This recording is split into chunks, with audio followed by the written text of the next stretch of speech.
So the next outbreak is going to be really outrageous. This time it's going to begin from December 20th, when Saturn and Jupiter will be completely conjunct.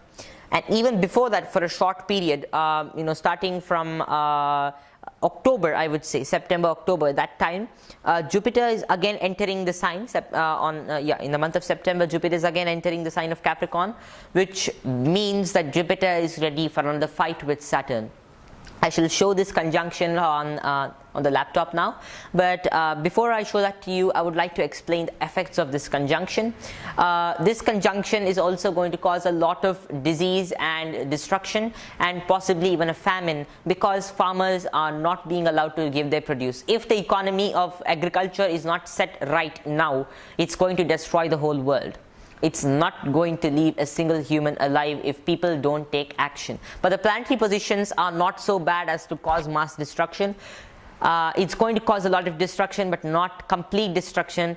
That depends on what steps we take towards it. We need to take a step to allow farmers to give their produce to people dwelling across the world, or if the backbone of civilization, human civilization, that is agriculture, is stopped, we're all broken down, we'll be collapsed.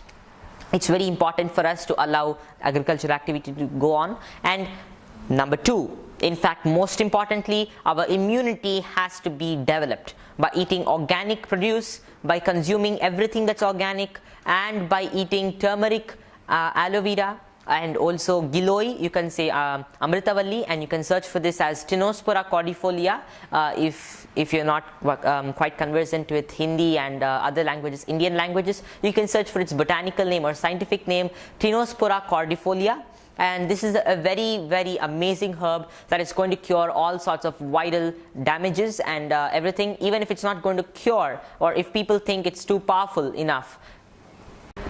Yeah, so the virus may be prevented. We can prevent ourselves from catching the virus if we consume these herbs. Why doesn't the government give free supply of these herbs, turmeric, Amritavalli, and neem, etc., to every single poor farmer or every single poor person, and even normal people who are not having access to it?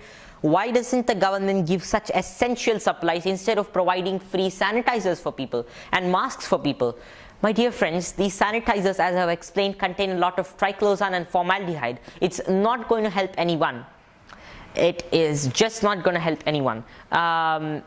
So it's even if it just kills the virus at the moment that's present in our hands, it's going to destroy our immunity. Instead of that, we can take lemon, rinds of lemon, mix them with turmeric, and rub our fingers and hands, and in between every single part of our fingers and hands.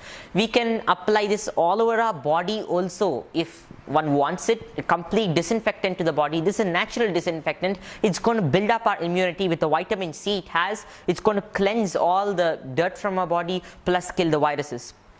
Who would argue against the fact that turmeric is a very powerful antiviral agent? Who would argue against the fact that lemons are extremely perfect? So there is no scientific argument against these two worldly known amazing herbs. So instead of giving disinfectants to every person, spraying migrant laborers with... Yeah. Can you show the video where poor farmers are being sprayed? Farmers aren't being sprayed, the migrant laborers and people coming from different states are being sprayed. I shall show that later.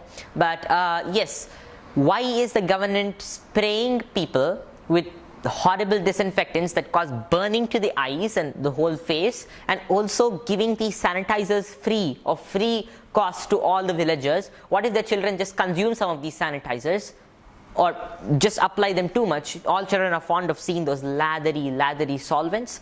Well, my dear friends, this is going to cause a lot of damage, not only now, but in the future. It's going to destroy the children's reproductive systems, the nervous systems, and all the systems. Humans are going to become degenerated, and therefore it's very important for us to take an action.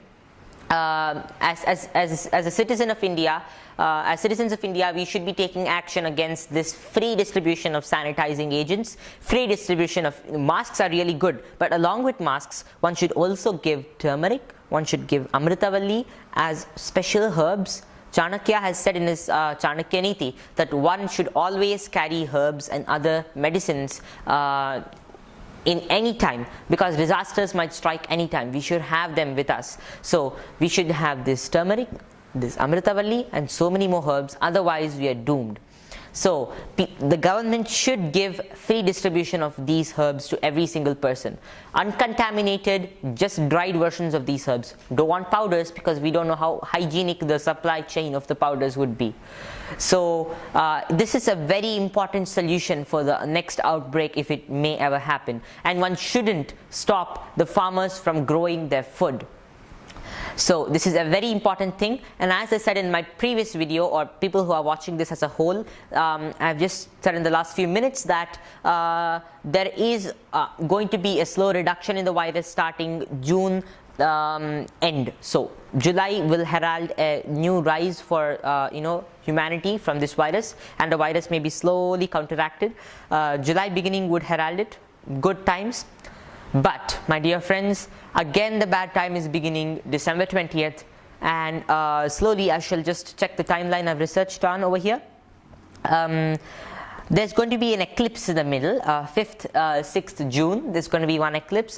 It's a penumbral lunar eclipse, and then we have one solar eclipse 21st of June, and that is also going to be quite bad, but still it is having a few signs of causing some help to humanity, something good for humanity. But we have to observe the eclipse at that particular time, see the different omens and portents that are occurring during that time in the sky, and based on that we can analyze the future of the world. So that, what do you suggest? Should the people see the eclipse directly, or I've explained these subjects in my videos on the eclipse. It's not good for people who aren't conversant with astrology, conversant with Ayurveda, to view the eclipse directly. In fact, no one is supposed to view the eclipse directly. It's good if you wear certain protective measures on the face to view the eclipse, but it's not advised for common public. It's only good for those who are doing it for research purpose or for astrological purpose, etc.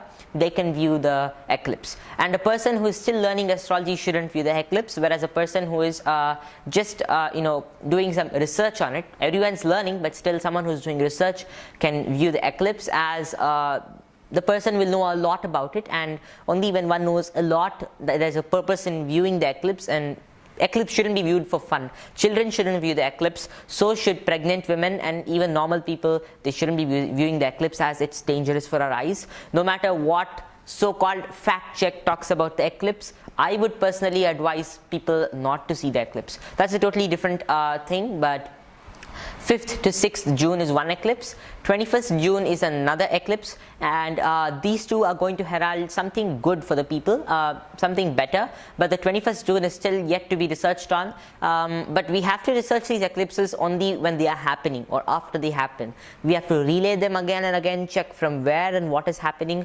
But for now, this eclipse may cause trouble to the people in common, may cause a famine, etc. So yes, these are certain predictions for the eclipse. And after the eclipse, we are having a conjunction of Saturn and Jupiter on December 20th, and post that we're having an eclipse even before that on December 14th, which is going to show us the signs of what is going to happen in the future. Just like I predicted in August 22nd about the eclipse that is going to occur December 26th, and I made a separate video on that December 22nd, in which I said that December 26th, 27 and 28 of 2019 will be very dangerous. So I also stand by one belief, that the first death of a person, or the first person to be affected by the coronavirus in China, could have been 26, 27 and 28. So if China was lying, it might have been lying, but according to me, 26, 27 and 28. So of December 2019, as I said in the last few seconds, and the planets are being aligned in a Sammoha conjunction during that period. That means Rahu and Ketu with other 5 planets, and based on that, I actually explained the planetary positions of that time, and I predicted something very dangerous happening to the public. You can watch that video, and the same thing we can also understand by December 14th of this year. We can understand much more about the social situation during the period. So here is my video talking about the, I should also add a link of this video. You can hear this completely. This was published on December 22nd, which was talking about the future of the world starting December 26th also. You can also watch my video on the predictions for the world from November 2019 to April 2020 if you haven't watched it yet, for a clearer picture of what I'm saying now. So to analyze what's going to happen in the future, we need to also see the eclipses that are occurring periodically between the time